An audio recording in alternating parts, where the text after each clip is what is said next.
but for dinner.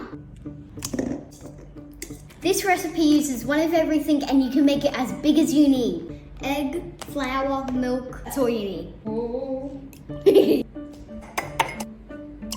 I'm making 4 portions, so I need 4 eggs. Whoa, that was satisfying. Banana and cinnamon really go together well. Now I need 4 cups of flour. Sometimes you make a mess, but that's okay.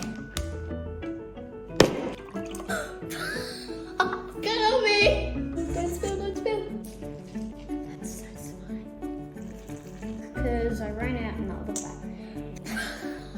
This is a big mixture. Now let's go to the pan. I'm in the ladle. Just add some coconut oil to the pan and you'll be good. Sacrificial pancake. Come on, Pancake, you got this. When you see the bubbles, it's nearly time to flip.